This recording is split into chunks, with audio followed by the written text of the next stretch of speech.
Hey, good to see you. You have been with Visit Detroit for 30 years.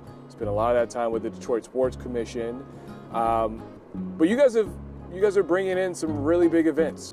You know, the USGA announced 8 future championships for Oakland Hills beginning in 2024. Of course, the big announcement with the NFL draft in 2024 as well.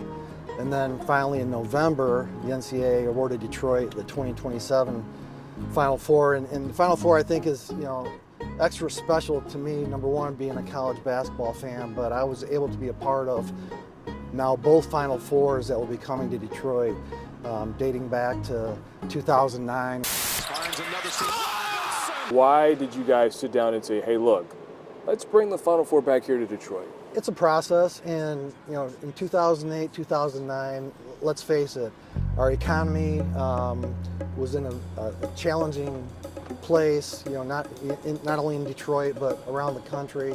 And we continued to pursue it year after year, and you know, in our business, you don't win the first time around. And so, you know, we went through 2 or 3 bid processes with the NCAA for the Final Four, and ultimately we were able to bring it home this time. And that's the case with a lot of the events that we pursued. You know, the draft is another example of that.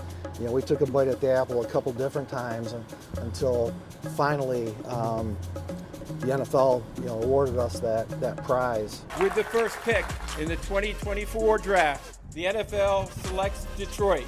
So like in sports, you learn those lessons, you got to lose before you win, right? That's right. Yeah. That's right. You know, and for me, I'm a competitor, and you hate to lose, but you learn valuable lessons by losing. I think part of, you know, the message that we gave to the committee was Detroit is in a much different place today than it was in 2009 or any time since then. I mean, the momentum is real. I mean, you can almost touch it. We're going to try to go towards Campus Martius. The draft is going to be there. I see the clock that is out there. Yeah, as we come across our draft count. You ever get goosebumps driving by this clock here? Yeah, 434 days and counting. Otis now powers almost through Dolph. You had a hand in bringing WrestleMania 23 here.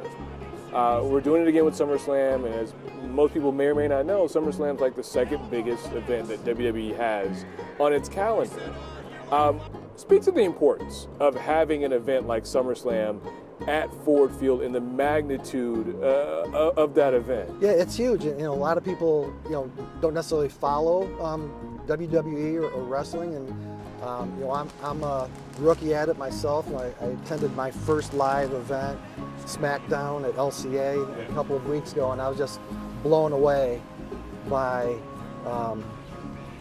the packed arena, the demographic of the audience, the passion they have for that entertainment. And when I think about what that will mean for our city, you know, Ford Field will be packed.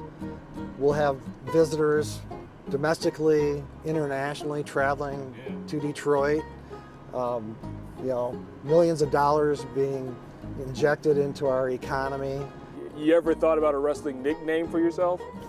I haven't, but I'll come up with one before August 5th. There you go. Okay. You got time. You got time. We're going to take a quick trip up here by LCA, and we'll circle back.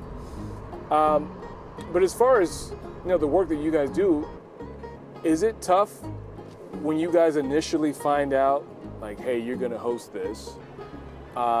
Is it tough to keep that secret?